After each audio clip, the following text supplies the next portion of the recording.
Hello, everyone, and welcome back to My First Mon. I'm one of your hosts, Jack Martin, alongside the Pokemon Master, Christian Buckley. Hello, Jack. Happy Pokemon Anniversary Week. Yeah, this... Definitely, yeah. So, as you mentioned, the Pokemon 25th anniversary is on February 27th. And I was thinking about this because, of course, you have much more knowledge about Pokemon than I do as the Pokemon Master. But it's just funny to think about because it seems like Pokemon has just sort of always been around even long before us, but it's only a year older than us because we were born in 1997, the pair of us. So we're just about Pokemon's age, and I think that's really interesting. Yeah, because I'm, like you mentioned, we're both going to be 24, like, pretty soon. Like, yours is in, like, a couple weeks. I'm in the beginning of April. Like, Pokemon has been around my entire life, you know? And I think when I was also younger, I was like, oh, this is just a thing that exists, I think. I didn't realize how recent it was, at least with the games. I think I don't know when the cards came out in relation to everything, but yeah, Pokemon's 25th anniversary. It's exciting, and if you want to talk about it, we can talk about it a little bit after the show is introduced fully. I didn't mean to spew off real quick, but...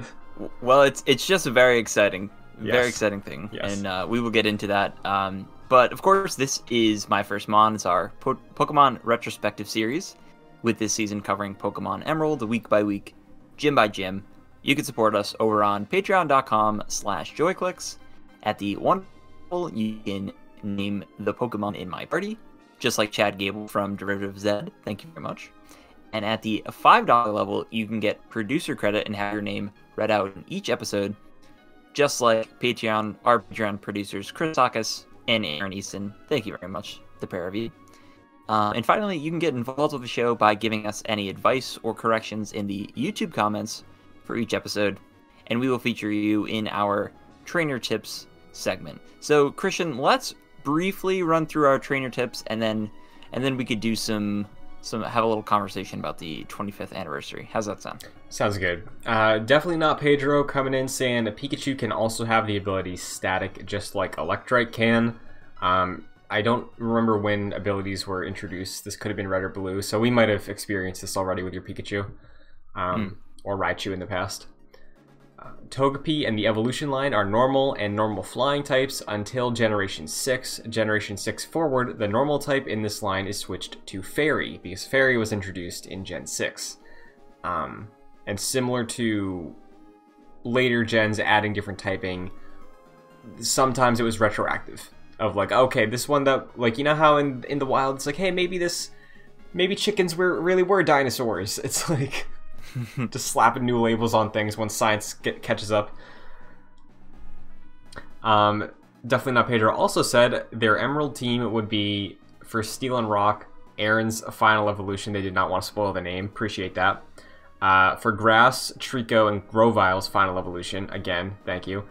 Water and Dark, you haven't encountered it yet, so I'm not spoiling it. But in case Christian wants to know the names, I'll put them at the end with a spoiler warning. Appreciate it. I know exactly who you're talking about. It's a good choice. Poison Flying, Crobat, again, staple of Gen 2, made Zubat worth investing in. Electric, Ampharos, who is a Gen 2 as well. Do you remember Ampharos? I don't know if we came across one. I don't know if I ever did. I'm going to look up Ampharos right now. Okay. Ampharos evolved from Mareep, the little electric sheep. Oh, okay, that makes sense. All right, yeah. I'm looking up Ampharos right now. I imagine this can be a big...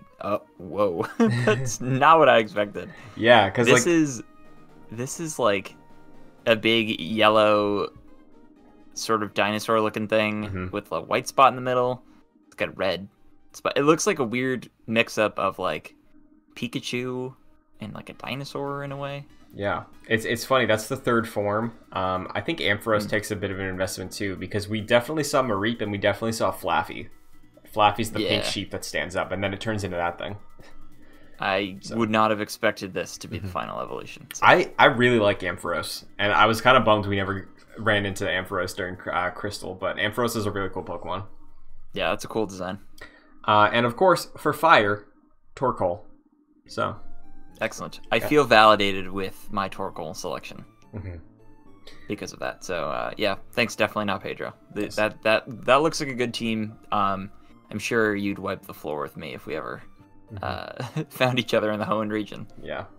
And then once again, Neon Rider Arya in the Discord shouted out their ideal team: Blaziken, Gengar, Ditto, Torterra, shout out, Drapion.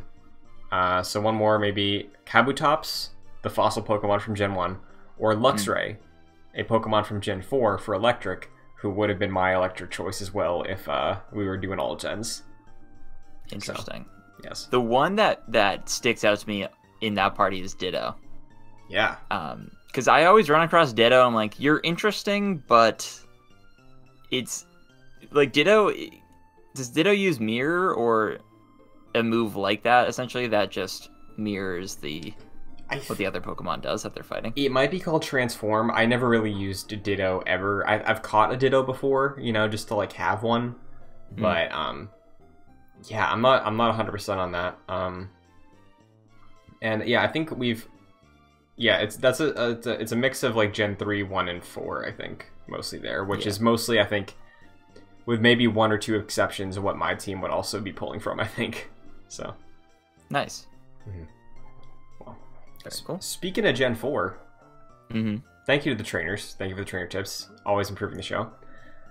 The 25th anniversary, Jack, you want to talk about this for a sec? Let's jump into it, because there are some rumors about stuff that's going on. Is that where you're heading? Yes, because like, no joke, since maybe 2016, every year people have been like, it's time, Gen 4 remakes, they're coming, it's this year, every single year since, like, I think the remakes of Gen 3 that we're playing right now, the remakes of them, Alpha Sapphire and Omega Ruby, those came out, I think, 2016. So give it a year. I think ever since 2018, or I could be getting my dates wrong, but ever since like the year removed, it's been like, this is the year. Gen 4 remakes, they're coming. They are next in line. And usually they alternate between a remake, a new generation, and we did get that kind of between Sun and Moon and Sword and Shield, because there was the remakes of Pokemon Yellow, essentially, with Let's Go Pikachu and Eevee. Sword and Shield came out in 2019, and 2019. We had 2020. It was kind of a gap year. We got the DLC for Sword and Shield. So presumably, next up, remakes, next in line, Gen 4. Gen 4 happens to be my favorite one. So we're gonna see what happens. Yeah, maybe if it's timely this year, maybe that remake would be our base for the next season of the show. Yes, I'm glad you brought that up, because I think it's a case of we would like to hear from the trainers on this as well, of like, are you cool with that? Because like, so far we've played the natural progression, right? We've done Game Boy, Game Boy Color, Game Boy Advance. Next step would be DS.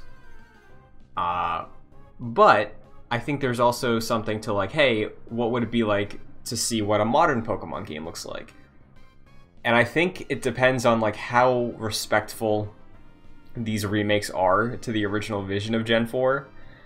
Because I personally think like I think if we played the remakes of Hoenn, I think it still would have been okay. I don't think we would have lost too much. Obviously, like, you lose that natural progression, but it's still like a faithful adaptation of the region, right?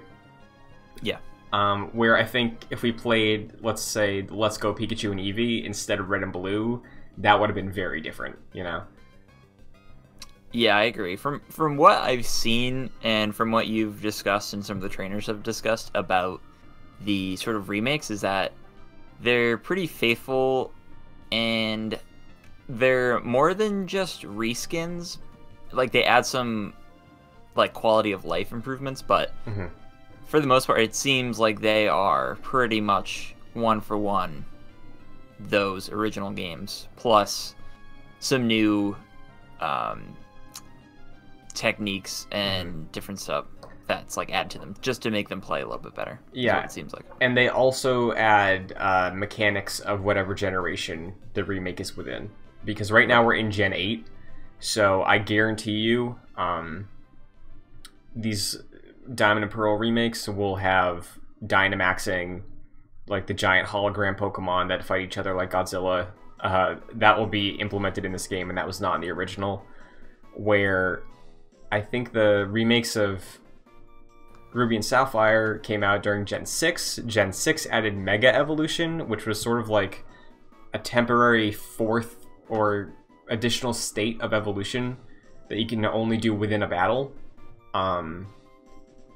Obviously, that's not present in these games we're playing right now with Emerald, but the remakes added that. So there will be newer mechanics. There will be things that aren't fully faithful to the original, but I believe in the Pokemon. I believe in Game Freak. I don't Game Freak. If they wanna, they had a year off of like a full blown release, so maybe this is gonna be the ideal version of what Sword and Shield's ambition was. We'll see, but I am hopeful. I do think that that's gonna be the centerpiece of the announcements for the 25th.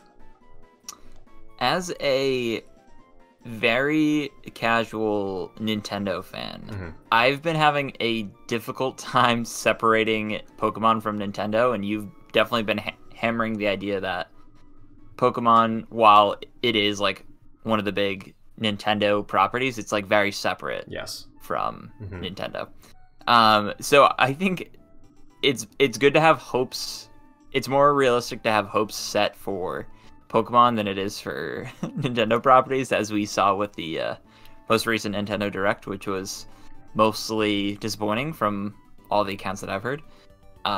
So aside from just the remakes, what do you expect to hear this year for what's to come for Pokemon? Honestly, it's funny you lead it that way, because I'm expecting the anniversary of Zelda this year to go much smoother than the Pokemon one. I have goodwill faith in in Game Freak, because like they made really great RPGs. We've played 3 of them already. But I think modern day, like Nintendo's approach to their specific first party stuff, I think is like what I would honestly prefer the Pokemon Company to be doing, because like my faith is based off of the fact that I enjoyed Sword and Shield more than most people, and I enjoyed the DLC a lot, and hopefully that gives a good indication of where these remakes would be. But yeah, I'm expecting more of that Pokemon MOBA game that nobody really wanted. I'm expecting like probably 3 more spin-off Bejeweled apps. I'm expecting like maybe the next I think we're on Gen 6 or Gen 5 for Pokemon Go now. They're gonna add those. Maybe a port of the Detective Pikachu game that was announced a long time ago and kind of went away, so maybe they do that. Maybe a sequel to Detective Pikachu. I was just gonna ask. Yeah. We getting that movie? Maybe. I remember during the first run of the show, it was like the lead up to that movie. Yeah. We never actually like sat down and reviewed it, but it was enjoyable for the most part. Yeah. Didn't love it, didn't hate it.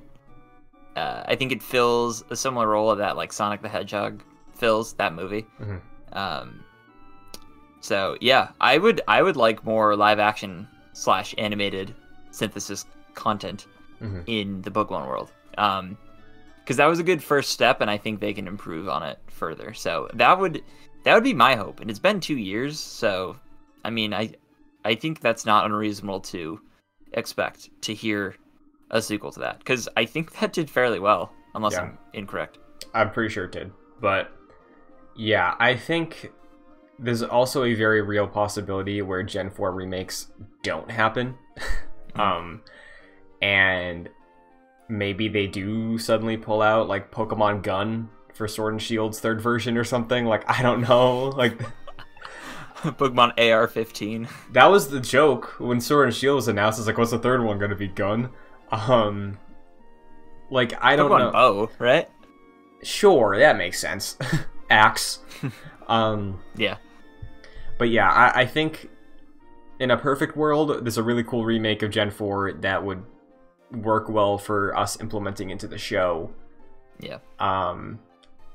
But honestly, if they took a page out of Nintendo's book and were like, hey, we're just putting the old stuff on the Switch with like an HD upres, there you go. I think that's probably like ideal for just preservation, because like I think whether or not it's like a lot of work that's been put in on Nintendo's front, like I think on a preservation side, what they're doing is super great, because they are also making things that had weird gimmicks in the past work on just a basic level, where these Pokemon games that were so reliant on 2 screens for so long,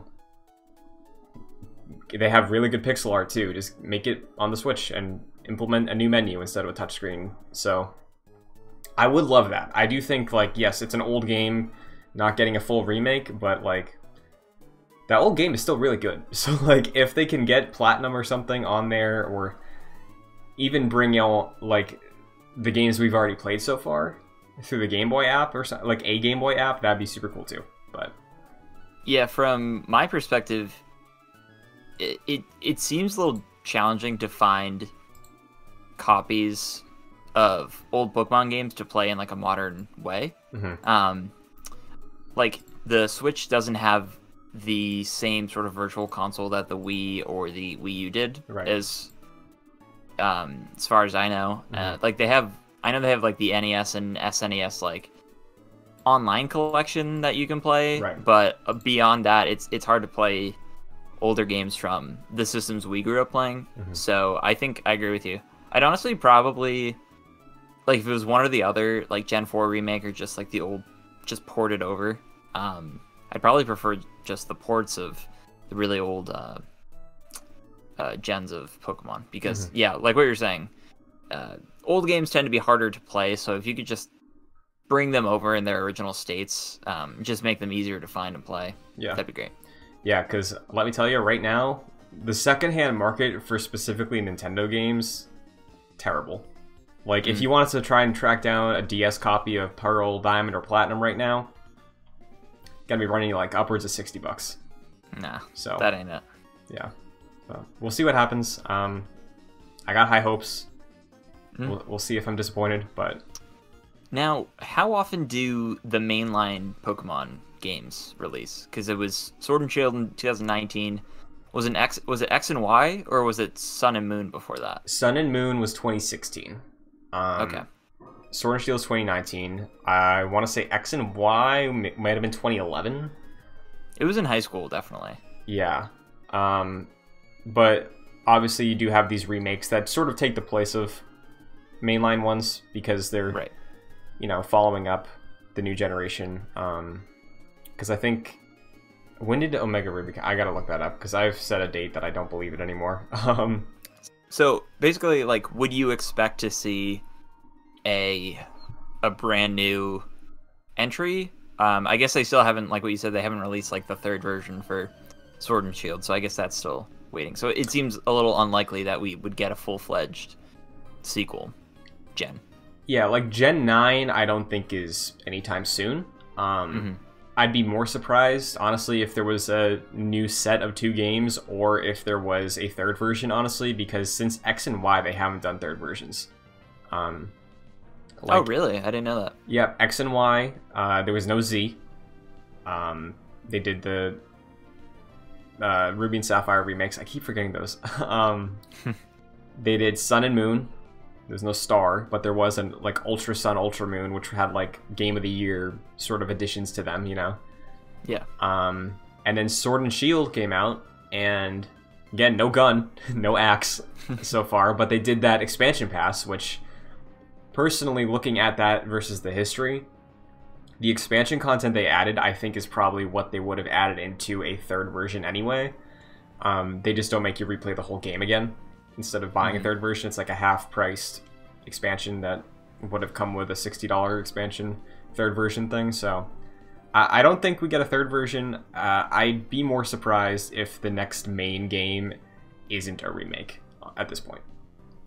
Gotcha. So awesome. Yeah. Well, exciting things to look forward to. What were you about to say, Christian? I was gonna say, worst case scenario, I liked Let's Go Pikachu like a lot, but worst case scenario is we get another remake of like Johto, but in the Let's Go style, and it's like, okay, yeah, Gen 4 people, you gotta wait like 2 more cycles because we're gonna do Let's Go remakes moving forward. Like that would be cruel, but yeah, we'll see. Yeah, I'm not the biggest Johto guy. Me either, and I'm glad.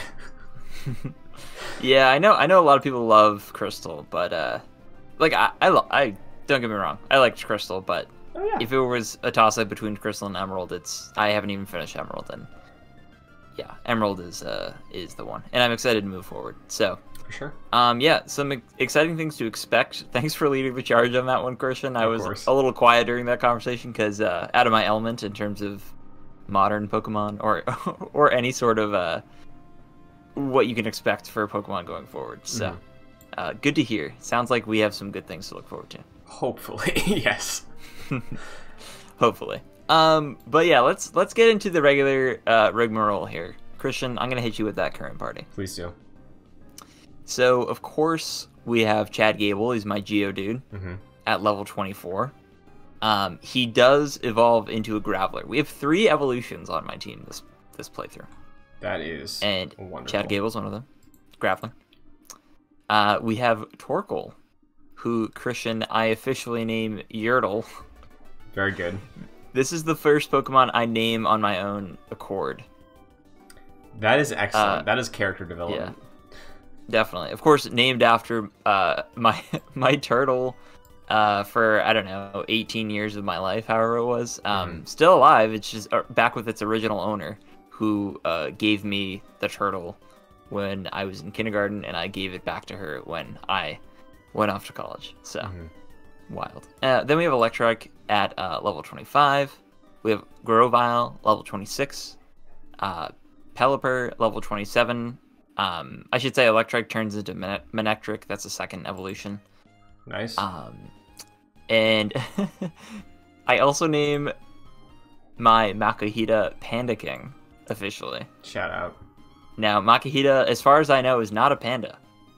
No. But Hariyama, who Makahita evolves into this playthrough, looks and dons similar garb to the Panda King from Sly Cooper 1. Yes. So, had to name it. Had to make it official. I love that you made that connection because I also have played Sly Cooper the series, well, at least like 1, 2, 3, and I never saw that. But you are absolutely correct. That is such a good comparison. That's such a good name. Big fan of that. Good job. Good name. Thank you. I make really stupid, just deep cut references. Even like Panda King's not a deep cut reference, but you wouldn't think of it. My brain is just wired in a dumb way, so that's how that works. 2 things happen here. I give Surf to Pelipper, like instantly. Okay. Instead of Mist, I wasn't using Mist. It's an ice move. It's more of a status effect, I think. Yeah. I was like, I don't need that. And I give Makahita, who's my lowest Pokemon at level 21, EXP share, just to sort of keep in my party, keep leveling up. And by the end of this playthrough, Christian, everyone's in like the mid to late 20s or even low 20s. Everyone gets to 30 plus by the end of this. So very nice. We put some work in. How about you, Christian? What's your party looking like? So, my Kashi, my starter, my Trico line has evolved into my 3rd final stage. I am withholding the name and the image for this episode to preserve Jack's reaction because we're sharing a starter this season. But happy to have him there. Glad he's at his 3rd form. It's a sick form. I love Trico. His entire line, very, very good. Most of my team right now is like mid to low 30s because I definitely did some grinding a couple weeks ago to get a little bit of ahead, which has paid off usually. I still struggled like 2 weeks ago though, even though I was like a decent amount ahead on the gym. But we also have my Swellow named Grayson, my Azumarill named Bobber, my Camerupt named Aries, my Poochyena named Vlad, and my Wynot named Elvis, who at some point evolves into Wobbuffet, because I gave Wynot the EXP share. I don't know if Wobbuffet's going to stay on the team. Wobbuffet's kind of just like a tank, and like is really only good for being a tank, but I don't know. I'm not using like those final 2 slots yet. I have Pokemon I want, to round out the team, but we'll see how long Elvis sticks around for. Yeah, I was wondering because we had that conversation about why not, and we weren't like negative on him, but he wasn't sort of like a must-have Pokemon. You mentioned his name being like, why not? Yeah. So yeah, that's funny. Mm-hmm. See, it seems like from what you said, you probably won't have him too much longer in your party. Yeah, like I bet Wobbuffet sticks around for at least until like maybe Gym 7, just because like some of the Pokemon I want are like late. But yeah, I'm in no rush to kick Wobbuffet out right now. So. Definitely. Well, that's our parties. Now, how did you start this? Because I did like sort of an optional route from my perspective, at least. Like, I started where Mr. Briny was originally, and I just took that route, and I just went through all the trainers there, like 105, 106, 107, and I just went to use that for XP. What did you do? I did about the same. I did run to the desert area with a sandstorm just because last week you mentioned you popped in there, and I was like, oh yeah, I forgot to do that. I fought a few trainers in there. I found the tower, but I didn't have the mock bike, so I couldn't like drive or ride across the crumbling tiles, and I was like, if I leave, it's going to disappear, so mental note for the future, I'll go back with the mock bike. But yeah, I think after that I did a little exploring, you know, because we have a few shortcuts now in between routes, so I just like went to go do some cleanup, see if there's anything I missed, any items to pick up. Nothing of note. I think there were a couple trainers that I missed before that I fought, but yeah, I went straight basically to Bryony's house and set sail on my my bobber and fought some trainers out in the ocean. Nice. Yeah, I noticed a different appearance of Surf. Mm-hmm. Instead of like sitting on a Pokemon, you sit on like this black ball, essentially. Yeah. I don't think I like that look compared to what we had in Gen 1 and Gen 2. Sure, I think so. It's like implied that the shadow is just meant to be whatever Pokemon you gave Surf in your party, because like while we do have all these technical advancements of the GBA, animating a sprite for every Pokemon that could learn Surf, that's a lot. So I think they just gave this like ambiguous sphere that's like, oh, it's your Pokemon's back and they're half underwater, they're swimming. So like that's the way I always interpreted it. It was like, oh, like yeah, the front of them is underwater, they're swimming, and it's just like they're water types, so they can be underwater, you know. So yeah, definitely. Yeah. So yeah, start at Route 105. Someone's talking about a magical rock. I don't think I ever encountered this. Is there something I should keep an eye out for? I don't know. That's an answer the trainer should respond with over the week, because I know, because of like the hot spring myth that I had last week, there are people in the game that will give hints. And early RPGs like this, talking to the NPCs is essential for some of the secrets in the game, or things that might not be fully explained. And you know, this is how we snowball with the schoolyard myths. Yeah. But I have no idea what they're talking about. Yeah. So. Yeah, maybe if the trainers let me know if maybe I missed something. That'd be cool. Now, you told me to keep track of some of the new water types that we run into on this route. Yes. There's two that really come to mind. Okay. I don't think I see too many others that are like new to me. Right. The first of which we've seen before, but I thought I'd shout it out again, is Carvana. Hell yeah. Which is essentially like a piranha-looking Pokemon. Mm-hmm. Very cool, and it strikes me as like sort of this very aggressive-looking Pokemon, which is somewhat rare, I would say. Of course, you have like aggressive versus cute Pokemon, but it's definitely more the aggressive-looking design. But yeah, I think it looks super cool. Yeah, remember last week when we were talking about the Dream Pokemon teams, and I was like, I don't I'm not down with the people that are like, I want the ones that all look cool. Like, Yeah. the Carvana line having, like, the line that it does have. I know you haven't seen it yet, but, like, it's one of those where it's like, oh, this is a cool one. It's a mean-looking Pokemon, right? Like, it is cool. It's a good Pokemon. It's a good line, but, it was never one of the standout ones for me. I have a set number of cool Pokemon I'll allow myself on every team.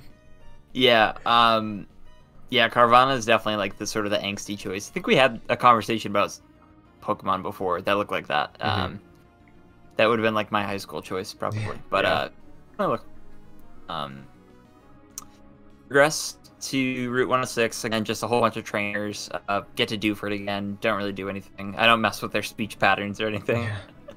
Route 107. This is where Makuhita evolves into Hariyama. Very nice.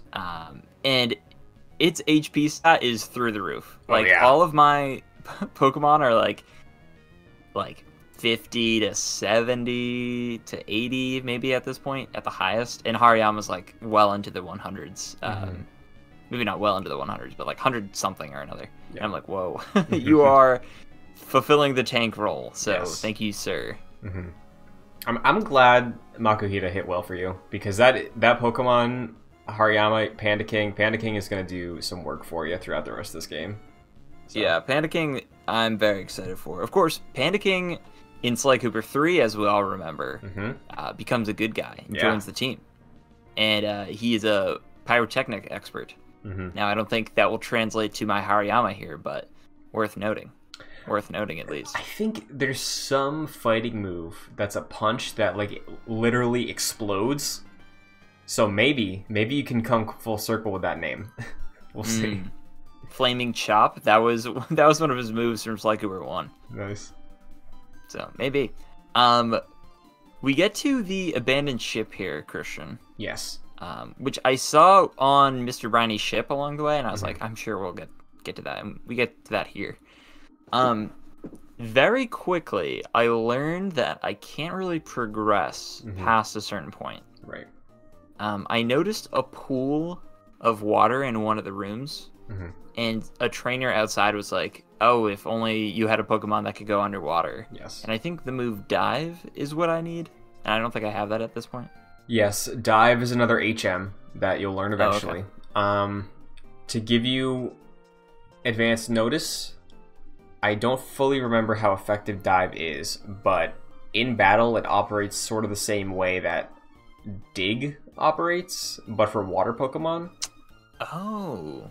And I don't fully remember if it only works when you're on water. I think you can do it anywhere, but if you're nervous about it at all, potentially give it to a different Pokemon, and when you do have to dive, bring them in, and just use them that way, you know? Yeah, maybe a Zigzagoon situation, if that even takes it. Or just, some sort of Pokemon that can just take my HMs and be on its way. Yes, exactly. So, because, I don't think... Yeah.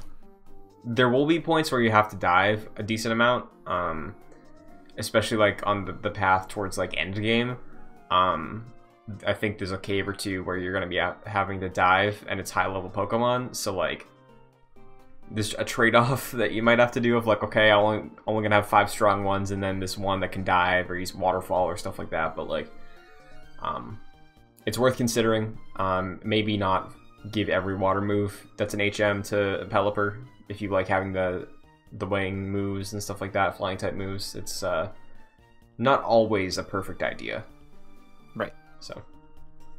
Yeah, so once I get to the last room I could go to, there's some dude here essentially investigating this ship for Stern, who we met in Slayport. There's a bunch of, it looks like acid on the floor. Or just holes on the floor when you first enter the abandoned ship. Yes. Could you ever progress past that, or is that purposely just blocking you? So there's a couple places in the ship, if you're exploring, where you can exit. It's you go in through the main entrance because you can't go left or right. But if you maneuver through the halls inside the ship, I think all the way on the left, there's another door you can take out. and will give you a balcony in a different part of the ship. And I also was not able to progress further here because I do believe you need dive. But as of right now, there's not much to explore on the outside of the ship. And okay. Yeah. Sorry. Before we progress past this, I want to let you know, because I don't remember if the game tells you this, when you get dive, you can only dive in specific places. Dark water, right? Yes, the darker water color is where you can dive. So cool. I don't think they ever outright say it, so I could see that being a frustrating thing trying to figure that out, but yes, darker water is where you can dive. Okay, excellent.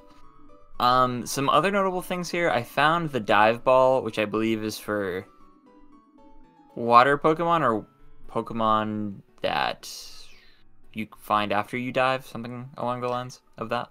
Yeah, I know for Pokeballs that have a buff for water types, it's there's the net ball and there's the dive ball. I think dive ball is if you're surfing or diving, and the net ball is if you're fishing, I think. Gotcha. So cool. Grovyle at this point, because I'm using Grovyle for most of this because, you know, grass over water advantage. Mm-hmm. Grovyle learns Leaf Blade, which for me is the first sort of super useful grass move I've gotten in a while. And I replaced Fury Cutter, which is a low power bug move, which I wasn't really using all that much. Good call, because I made the same decision last week. So. Hey, nice. You got rid of Fury Cutter? Yeah, for Leaf Blade. Leaf Blade is really good. It's a long animation, but it's a good move. It is a long animation. I noticed that. Yeah. It's a good move, though, for sure. Yeah. Anything else that you noticed here, Christian, that we didn't discuss? Not really. I got confused. I was like, am I supposed to be able to do anything else here yet? So I was in there for a little longer than I would have liked to be, but yeah, as soon as I was done, I just hopped back on my Pokemon and sailed off to the next town. Yeah, well, same. Returning to Slateport. So. Yep. So there's one Pokemon here that I thought was hilarious, and I included it in the What's That Pokemon segment. So Christian, can you describe what you're looking at here? It is a spherical seal whose name is Spheal. Mm-hmm. Sure That's is. what that Pokemon is. That's absolutely correct. Mm-hmm. First of all, this is probably my worst drawing that I've done. Hey, I know exactly who that is from looking at it.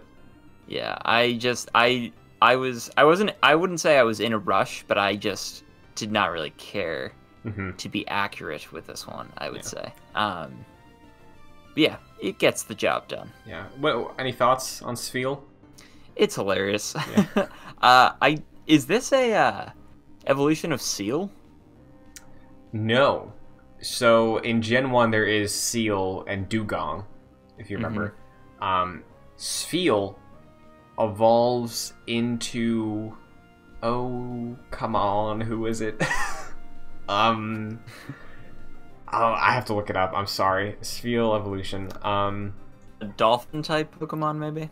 Celio. It looks like a walrus. It's a walrus, basically. Okay. I think it has 3 forms, but what's interesting about Spheal is it's water and ice. So, first ice Pokemon I think we've seen so far, and ice has some pretty strong moves. Ice is a pretty solid Pokemon type. So Ice Beam? Yeah, Ice Beam, Blizzard, stuff like that. Well off. Aurora Beam. Yeah, Aurora Beam. I had that last gen. Very cool.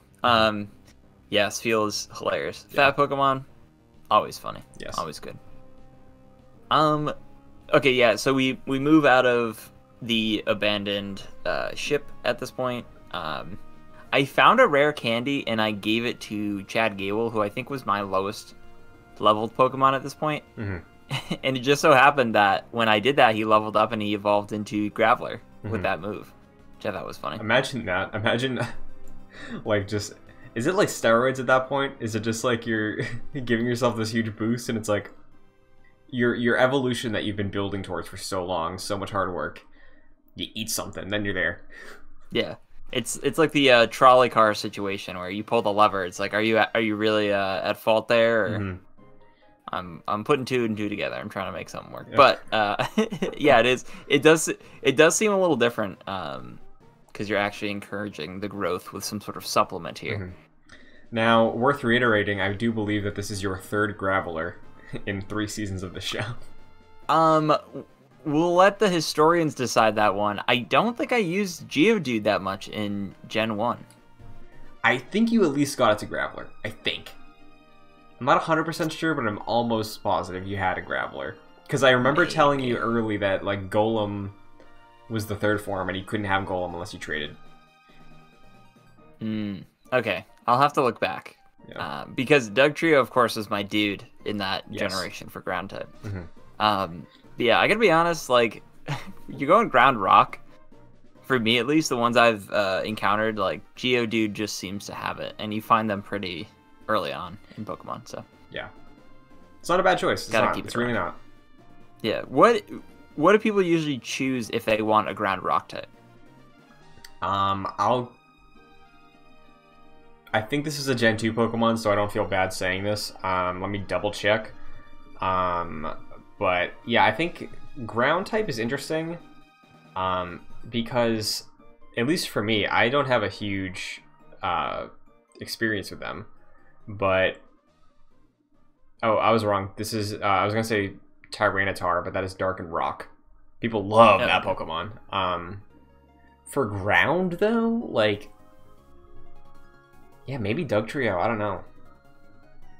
Yeah, I like ground and rock type Pokemon because they remind me of Earthbenders from Avatar: The Last Airbender. Sure, yeah. And Rhydon? right now Rhydon, Earth. yeah. I had Rhydon Mm-hmm. briefly. I think I gave strength to Rhydon, which probably wasn't a good idea now that I'm thinking about it. But yeah, I learned Knock Off for, I think this is Panicking. Mm-hmm.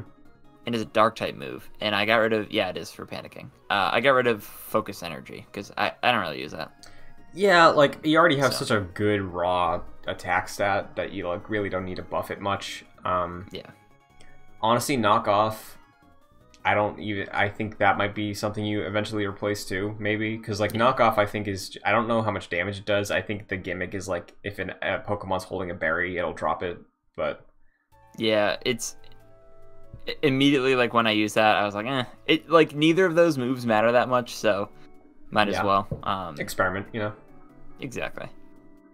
At this point, Electrike evolves into Manectric. It's hard to say. Might need a new name for that one. Yeah. Yeah, there it is. Manectric looks awesome, I'll say. What was the name of the headphone jack girl from My Hero? Oh, her name wasn't it just Headphone Jack? I don't know, but because I'm trying to think of like electric things. Cole, maybe Cole McGrath. No, I'm not feeling Cole. Zeke. Zeke. No, definitely not Zeke from Infamous. Mm-hmm. I do want to see who this was. I think it is. Oh, Earphone Jack. Earphone. That's her hero name. Yeah, that's her hero name. Okay. Her real name is Jiro. Okay, because yeah, I remember in her last name. Season 1 of the show, before you watched My Hero, when I was playing through Let's Go Pikachu, I named my Charizard Bakugo. So nice. It's worth pulling from anime. Can't hurt. That's a good point. Yeah. I'll look into it. Mm-hmm. Yeah, so at this point, get back to Slateport. This is where I officially name Hariyama Panicking and Torkoal Yertle. At this point, I'm somewhat confused because there's a path on the Pokenav all the way to the right, which is a huge water path. Yes. And there's some other ways I can go now that I have Surf. So I messaged you and I was like, where should I be heading toward? And you said Fortree. So I start making my way towards there. Go through Route 118. I see Steven. Now, can you remind me who Steven is? Because I saw him. Of course, we play this week by week, so I'm like, I forget things as we go on. I'm like, who the hell's Steven? Steven is the person who you had to deliver the letter to from the Devonport president. He was in the cave in the... Dewberry, right? yeah, Duford, I think. Duford, yeah. He was in the Duford cave, and he gave a little bit of a spiel about like the region, you know, and like, oh, you got potential, kid. So, yep, gotcha. So yeah, see him again. I think at this point I'm using Manectric just to. Manectric was just the Pokemon that was underleveled at that point, so I was just bringing it up to parity. Mm-hmm. We get to Route 123. I encounter Barry, the Berry Master, Mm-hmm. and I gotta be totally honest with you. I don't give a flying fuck about berries in Pokemon. Yeah. And I'm not even picking them up at this point. Like, I don't care. I do not care. You really don't need to. I've never used berries in my life. There's always something in every Pokemon game. It's like, it's this new mechanic, it's this new feature. I sleep. Every time, there's at least one thing. It's fine. Like Mean Girls. Stop saying fetch. Stop trying to make fetch a thing. It's like, stop trying to make berries a thing. I'm not going to use them. So, what's interesting, I think, is, did you go through Mauville at all this week? Or no? I don't think I did. Oh, I briefly passed through it, actually, to get to the right side of the map. Did you notice anybody stand in the middle of town? I don't think so, because I immediately went to the right. Watson. Yeah, the gym leader. Left the gym. Yeah, he was just standing in the middle of town. If you go up to him, he's like, oh, hey, you want to help me out with something? And you get a little side quest. Whoa. He should still be in your game. It's really, it took me like 5-10 minutes, but he should still be in your game if you want to do that. Because I saw him standing there, and I was like, oh yeah, I remember I did have to talk to you about something. And you remember the route where you fought May before Mauville? So there's a water area there now where you can, since you have surf, you can swim around. There's a little cave that has an elevator. And if you go underground, it's like a mini power plant. And he's like, hey, we're having some issues. Could you just like go over there, go through the power plant and like shut down the power just so like everything's cool, or like reset it because there's like, you know, potential hazards. So yeah, you just do a little side quest for the gym leader. Wow, interesting. Yeah, I'll have to go back and do that. I'm sure you get some XP. Yeah, a bunch of Magnemites, Magnetites, I think a Voltorb or two, Electrikes, some items. Not anything huge, but just a fun little thing to do. Yeah, you usually don't see gym leaders outside the gym after that, so it's cool to see. Yeah. Yeah, we breeze past the Berry Master. We get to Route 119. This is where the super tall grass is. You can't use any bikes. You have to just walk through. Yes. There's a weird thing where if you move one way, the trainers in the tall grass will move in that direction as well. Mm-hmm. I don't know why that's a thing. Yeah. It's just a gimmick in this area. It's funny to me. Mm-hmm. Chad Gable at this point, who I think I gave the EXP share once Panicking got up to level 30 or around there. Mm-hmm. Learns Rollout, and I gave Rollout instead of Tackle. So that a good move, I think. So good, excellent choice. And we're getting some really powerful moves at this point because Yertle learns Flamethrower, and I get rid of Ember, which I've had forever. Mm-hmm. And I assume Flamethrower is just the next powerful fire basic attack. Pretty much, yeah. Is there anything that stands out to you for new Pokemon in this area with the tall grass? Because there are specific Pokemon that will only pop up in the tall grass. Not that come to mind. Do you have any that you encountered this time? None that like were notable for me, but I do know again from the constant research and hunting I did for specific Pokemon back in the day. There is a Pokemon here with an incredibly rare spawn, very similar to that of Dunsparce. It might be a 1%er, and it might have to be a specific weather effect too. But yeah, there's a Pokemon here, and it's, if you want to talk about like a hot topic Pokemon, this is it. This is the one. Hot Topic as in the Hot Topic mall the store? store, yes. The store. Wait, are you actually serious? Absolutely. You want to talk about like edgy Pokemon that like high school you would have liked? Middle school me wanted this Pokemon so bad. Give me the name. I want to see this thing. Absol. ABSOL. I believe it's around the Weather Institute. I'm almost positive. Let's see. Absol. Oh, wow. Yeah. Dude, it even has the hair flip. I know. It's got the like the razor thing coming out of its head too, like yeah. I think that it looks like a sickle. Yeah. It's like a dark angel in the form of a wolf. Like, how much more can you get? That's honestly, if I saw that, I would definitely have to pick that up. Just because, yeah, of course it's a dark type. I'm looking at the type. Oh boy, that's pretty out there. Yeah, Absol. So very cool. I don't know if you accidentally ran into anything and been like, oh, what's this thing? Like, I don't think I did. Okay. I think I would have noticed that. Yeah, just wanted to make but sure. yeah, it's wild. That is wild. But very cool. So as you mentioned, we get to the Weather Institute. Team Aqua was blocking the bridge on the right, so basically had to go through here. They're inside, basically defeat all of them. And then some Aqua grunts are like, oh, we saw Team Magma and they're heading to Mount Pyre. We got to go there too. So that's where they're off to. And then a scientist that I rescued gave me Cast Form. Nice. And this was a pretty interesting Pokemon.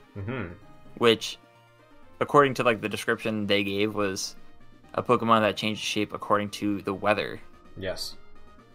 I don't know if that's a very practical Pokemon, but it's at least interesting. Yeah, it's like, again, you get the power of the GBA. It's like, oh, we can have dynamic weather now in Pokemon in certain areas. As you see in the Weather Institute, I think most of the time it's raining. Yeah. So like if Cast Form's in the party there, it'll be a water type. If it's in like a neutral area, it's just normal. If it's in, I think I don't know what all types are. I think it's like water, fire, ground maybe might be the Cast Form types, and then normal. So, but it's kind of it's a gimmick Pokemon. It's cute, it's fun, it's a cool gimmick, but like I've never used a Cast Form as a team member like ever. And based on the fact that a scientist gave me this Pokemon, I have to imagine this Pokemon was created under some nefarious, I'll say, circumstances, some experiments. Perhaps. I have to imagine. Who's to say? Like, you stick it in a weather machine, you shoot it up into the air, you bring it back down. Ooh, this thing's a fire Pokemon now. Yeah, because like think about what was I gonna say? Think about Mewtwo. Mewtwo? Yeah. Is this like, are they giving you a Mewtwo early in the game and they're just gonna let it fester in your team, and then by the end of the game, just like leaves the team, goes chaotic? What's up, Cast Form? I mean, surely Mewtwo can't be the only experimented Pokemon in the Pokemon world. Like, how many are there that we don't even know about? Right.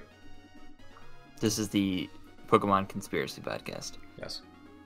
So, we get through that. May is on the other side of the bridge. I think this is the first, maybe second fight with May that you can't skip. You have to fight her. She has a Pelipper, a Combuskin, a Lombre. Do I say that? I always get to that word. I'm like, I've always said Lombre. It could be Lombre. I don't know, but I always said Lombre. So, super easy fight. This is a 1 to 2 hit fight situation. Yes. With all these Pokemon. Is it the same for you? Yeah, because I think at this point I'm still a couple levels higher than you are right now, so I'm just like steamrolling, really. Yeah, I think these trainer battles are like, hey, if you're doing poorly in this, step it up. Yeah. And she essentially says that. She's like, I was here to make sure you're, training your Pokemon properly. And you are. So. But see, I always read that as like a way to like trying to like cushion your pride when she loses. It's like, yeah, I was just checking. I was just making sure you're good. Yep. Yeah, I bet she would have been singing a different tune if she won. but I guess not. Yeah, that's always video games. Like you always like what you said. Like if the situation was different and they won, they would definitely be gloating. Yeah. But yeah, she gives us fly though, so we have the HM fly. Can't use it outside of battle, but that's good to have.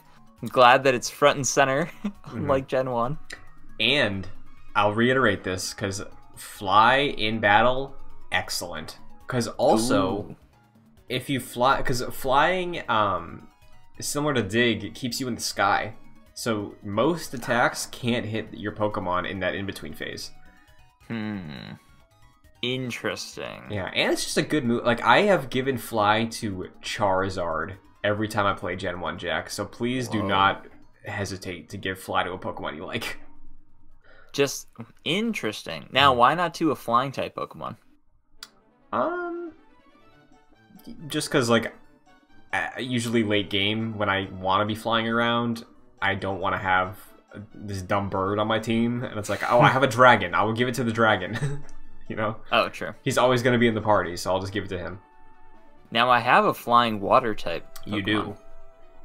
And I give that flying water type Pokemon a different move that we'll get to. Okay. Maybe we could discuss the differences and if it would be worthwhile. But we get to Fortree City here, Christian. Yub nub. Exactly. Now, this is the treetop city that frolics with nature. I wrote here, this is by far the best town in any Pokemon game. I was worried when you said this by far the second time, because yes, I agree. It's got the most character. It's so unique. Again, power of the GBA. You got these multiple levels going on. It's such a cool city. It's so cool. Now, you go Endor, of course. I also go Star Wars, but I go Kashyyyk. That's what came to mind at first. I guess Endor, I think, would be the easier one to sort of go to. I don't know why I went to Kashyyyk. I think I was thinking video games. I was thinking Battlefront 2. What? You got a mix of water also here. You know, there's like the rain. So like Kashyyyk's got the ocean and the beaches and stuff like that. But here, again, it screams Endor to me because it's the tree houses. So totally. Yeah, Fortree City is very, very cool, very interesting. Yes. A lot of story. The music. Stuff yeah, a lot of story stuff. The music here is beautiful as always. Yeah, I think it's if I wanted to spend some time in a town in Pokemon, I think it would be this one. Yeah, I honestly, if you're ever doing some work, if you're working on some articles or anything, if you're doing some research, queue up like just a loop or a mix of any of the GBA Pokemon game musics to the DS games. Their soundtracks, they got some good music in these games. Like, ooh, interesting. Like Red and Crystal, or Red, Blue, and Crystal. They have iconic music, but they're kind of invasive with how like the chiptunes are. But here, I think with like the MIDI stuff, like they really find a really nice sound for the series across the GBA and the DS. So totally. Basically, going through all the huts here, I get hidden power from someone. Okay. I try to go to the gym, but there's something invisible blocking it. Go past a little bit. There's someone saying something about like all the training they did on Route 120, so I head there. And Steven's there again, and he gives me the Devon scope so I can see like invisible Pokemon or stuff that's blocking my path. And Kecleon is the Pokemon that has been blocking my path. Yes. I will say, very cool looking Pokemon. It's a normal type though, so wouldn't add this to my party. Yes. Oh, do you remember a couple weeks ago I said there might be something that shows up that I think you might want? It was Kecleon, because I know you said you love geckos. I know it's not a gecko fully; it's more like a chameleon, but it is a very cool Pokemon. The normal type is again bit of a hurdle, but I do like. There are some normal type Pokemon that can like be built well. There usually is a way you can optimize a normal type. Sort of jack of all trade. You just sort of give a whole bunch of different types of moves to it. Yeah, and usually they're proficient in like a specific stat over another. So like there's usually like you can use it as like a foundation kind of Right. like in Let's Go Pikachu and Eevee. Eevee's a normal type. You can't evolve that Eevee, but viable. I think Snorlax is normal.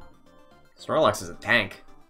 I've had Snorlax on a team through the end multiple times before, so like there's absolutely ways you can build a normal type if it's something that appeals to you, but I understand the hesitation because it's not always super apparent and it's not always worth it sometimes. Yeah, totally. Yeah, like what you said.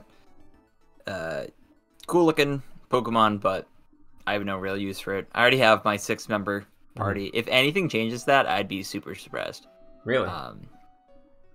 Yeah, I kind of like everyone at Nice. this point. I was nervous like the first playthrough of this gen, and at this point, I feel like I have all 6, which I usually never have. I usually have like 5, and then there's the final slot, which I don't really do anything with. But yeah, I have all 6 here, Nice. so Yeah. looking good. Yeah. Anything else that I missed in Fortree that we haven't discussed? I don't think so. There's some like interesting flavor text from some of the NPCs in the town, just talking about like the weather and what their city is like, what it's like living in the trees. But no, nothing of note really. I've always wanted to spend a night in like a bungalow or something like that in the trees. There's some like I've seen these before. I know they're like kind of trendy now with like millennials. It's like those like they're not tents, but they're calling them tents. You know what I'm talking about? Like they're in the forest. And it's basically it's like a cabin kind of. That's like really like fancy. I don't know if are you a camping person? Yeah, I'm a camping guy. I'm like not all the time, but I've I went on a road trip last summer and I slept in tents. I didn't like stay in like hotels or anything. So yeah. Yeah, I don't camp often, but I do like camping. So but I think like something like on that level, maybe not like a super fancy yurt, but like a nice tree house, that could be fun, Oh yeah. If you saw the sequel to All the Boys I Loved Before, I have not. The sickest treehouse in the sequels to that movie. Ooh, okay. Like incredible treehouse. Like not realistic, but man, they went hard on the production design for that treehouse. High praise. Yep. So yeah, this is a cool little spot. Would love to see this in the Gen 3 remake. Sapphire Alpha Sapphire? Alpha Sapphire and Omega Ruby. I'm gonna give it a Google real quick because I remember not loving it. Ooh. I could be wrong. But I think when you add the 3D elements, it gets a little more confusing to like figure out like where you can see everything. Fortree City Alpha Sapphire. Let me look at this bad boy real quick. Let's see what we got. Oh no, never mind. I was thinking of something else. Yeah, it's Okay. cool. The camera is like dynamic enough that it gives you a good view of everything. But I'm looking at a photo from an IGN guide. okay. And just from that one photo, it looks like why does it look like this? It looks like the Fairly OddParents game breaking the rules on the PS2. I can see that. But it's just from that one image. All the other images don't look like that. I don't know why I'm thinking that. I can see that comparison. Yeah, but yeah, it looks cool. Would like to spend more time here. But yeah, we finally get to the gym. This is the Fortree City gym, and the main gimmick here is just a bunch of turnstiles. Yeah.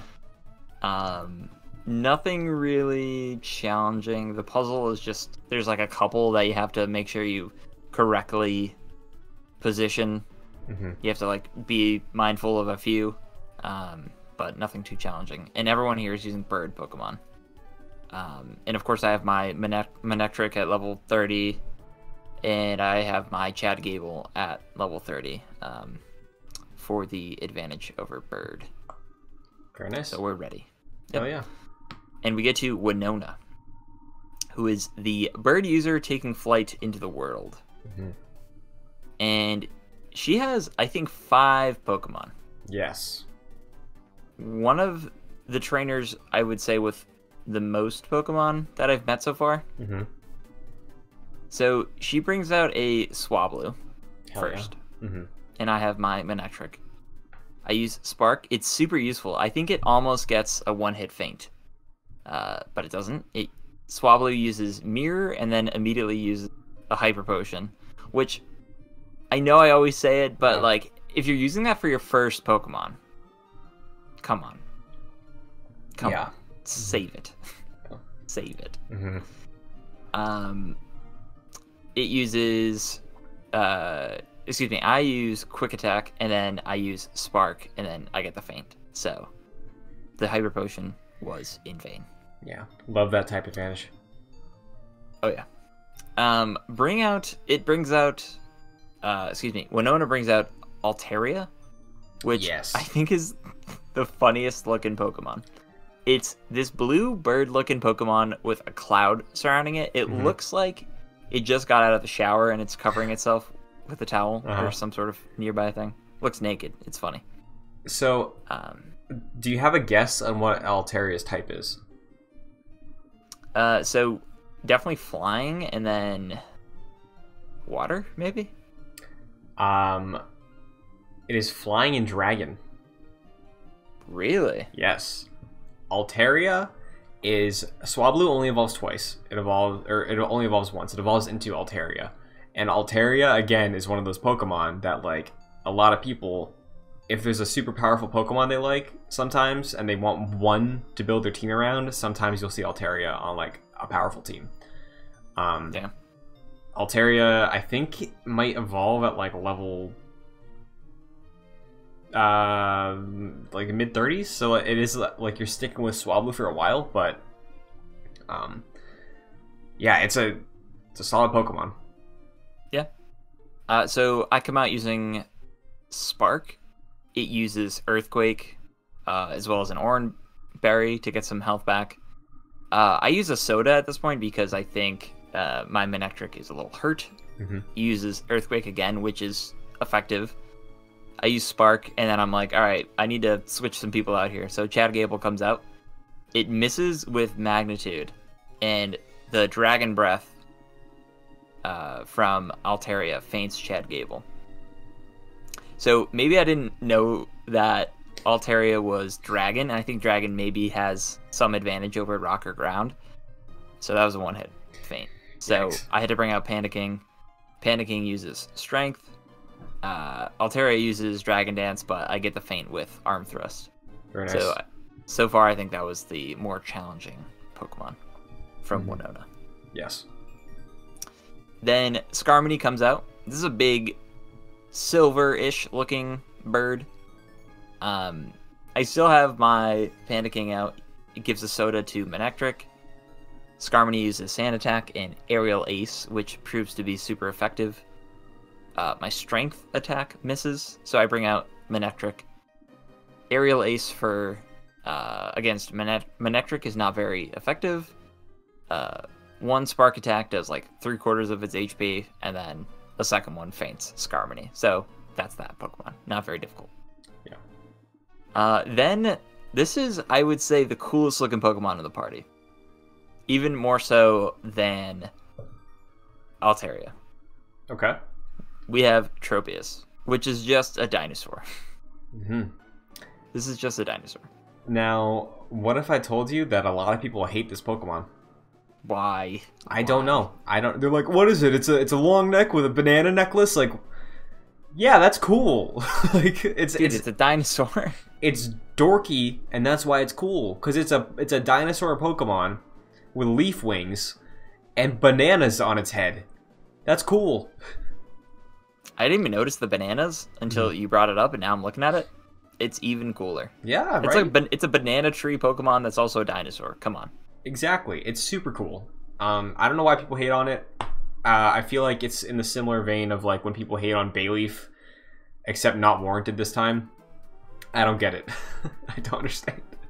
Like, I think I've caught a Tropius before. I don't think I've ever used one for a long time. But I never understood it. Yeah, it doesn't evolve. It's just that. That's all it ever is. But it's a cool Pokemon because it's weird, dorky, and it's proud to be because it doesn't have to change. Absolutely. Yeah. So yeah, Tropius comes out. I use Spark. It uses Sunny Day for some reason. So I think... Is it a Fire-type Pokemon as well? No. So Sunny Day gives you the altered environmental part of the battle, right? It's like, oh, the sun's bearing down. Yeah. There are certain grass Pokemon that can learn, or most of them I think can learn Hyper Beam. Hyper Beam, as you know, takes a full turn to charge up. If the sunlight's beaming down from Sunny Day, Hyper Beam is instant. Interesting. Yeah. I don't think anyone ever uses Hyper Beam against me in this fight. Yeah, maybe it was built into that, but I don't know. Maybe. Yeah, it's another case of like, hey, sometimes if you want to be smart, there are ways you can build up a move, have an order to the way you attack with a Pokemon, but like in many cases, why would you need to do that? You know? Yeah, exactly. Yeah, so Tropius, I use Spark against it. It uses Sunny Day, and I use Spark again, and it faints. It's a very quick battle for the penultimate Pokemon in Winona's party. And finally, of course, how could she not? She brings out a Pelipper. And it's as if I was training for this, because Pelipper is a water flying Pokemon. Mm-hmm. And I have my Manectric, which has the double advantage here of electric against water and electric against flying. Usually it's the other way around, where like one of them cancels it out, so it's not as effective. Mm-hmm. So immediately Pelipper uses Protect, because it's like, fuck, I'm fucked. Yeah. Spark misses, of course, but then I use Spark again, and it's a one-hit. Very nice. Fight, and yeah, that's Winona. I would say one of the easier gym battles, I would say, in Emerald for me so far. Yeah, great to hear. I didn't really struggle here, but it just took me a little longer because I don't have an electric type in the party right now. So, but like being a little higher level wise, well, it was like sort of making up for it. It just took me a little longer to get through. Yeah. You also don't have a ground type, is that right? Well, I have Camerupt. So Okay. Camerupt was helpful. I have Magnitude on him, but Nice. yeah, Aries pulling through. Yeah, great name. So yeah, we get the Feather Badge here. This is allows Pokemon to be used up to level 70. So if you're importing any old Pokemon, you could use those at this point. Yeah. Fly can be used outside of battle now. And I get TM40, which is Aerial Ace, and I immediately give it to Pelipper. Mm-hmm. So it has Wing Attack, Aerial Ace, and Quick Attack, and Water Gun. I could be wrong. Did you give Surf? I thought you gave Surf. I do have Surf. Yeah, Quick Attack is not in there. Surf, Water Gun, Aerial Ace, and Wing Attack, I believe. Yeah. Could be wrong about that. So, what would you go for here? Aerial Ace or Fly? Or should I get rid of Wing Attack for Fly? I would consider getting rid of... what was the other one again? You had Wing Attack, Aerial Ace, Water Gun, and... Was Surf. There... Okay. Yeah, probably Wing Attack then. Or maybe, honestly, Water Gun. Because, like, Surf... Yeah, I was thinking that, too. Surf is, like, a super powerful water move, so if you're ever, like, needing that water advantage, if you pop Surf, they're probably dead. You know, like... Yeah. I would probably... Yeah, at that point, I would probably just keep Surf on Pelipper and then dedicate the rest to flying-type moves. And then maybe in the future, when you need Dive and Waterfall and that kind of stuff, have a secondary water type that you just can pop into the party if you need water, those moves. But because they're not as effective, again, for memory as Surf is on a raw level. So giving the advantage of like the water move to Pelipper. You already have one locked in, so like, yeah, water gun is maybe something you can toss aside. Yeah, it's getting to that point. Now, here's another question. Like, you'll have certain Pokemon with like certain types. Mm-hmm.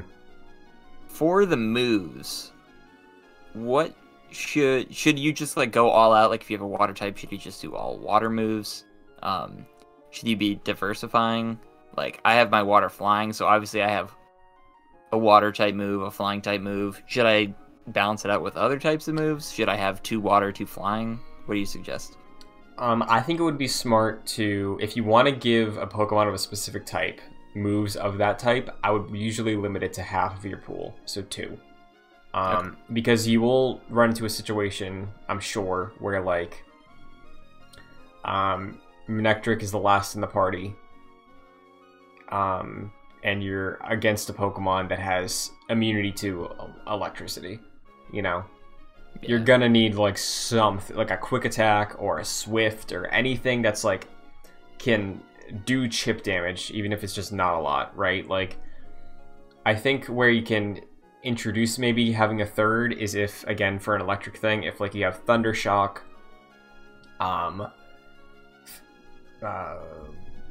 Paralysis, Spark, and then like Paralyze Wave, Thunder Wave, because that just paralyzes. Like, if you want to have a status effect move, I actually think I have those 3 exact moves. Oh wow, okay. Manectric, yeah. Yeah, so if you want to give a Pokemon 2 attack type moves of a specific type that lines up with them, I think that's cool. A third if you want to have a status effect move, and then reserve the third slot for maybe another thing, maybe a normal type move, maybe something that's pretty universal. I think that's just a smart way to play the game, because you don't know what every situation is going to be like. You don't know how many revives you're going to have left all the time. Maybe comes down to it, the champion's final Pokemon at the end game versus your final Pokemon, no more heals, you know? It's like, you don't want to be in that situation, so like... Right. I think it's good practice to have a bit of variety in your move pool, personally. Excellent. Well, thank you for that. I will probably incorporate that. So, before we go, Christian, where can the people find you? You can follow me on Twitter, Instagram, Twitch, and TikTok at Chun2D2, as well as here, youtube.com/joyclicks for this show. Jack and I also do Excelsior, our Marvel's Avengers podcast, which is also covering WandaVision and MCU stuff every Saturday. That is here on the channel. And if you like the format of this sort of analysis deep dive of games, we are running through the Metal Gear series on the Long Play Club. It's a show very similar to this format. We just got to Metal Gear Solid 2, so that episode is also on the channel as well. And I will probably end up watching whatever Pokemon Direct is inevitably going to happen this week. So, Jack, if you're around and you want to watch as well, you're welcome to. But that will also be on youtube.com/joyclicks. Excellent.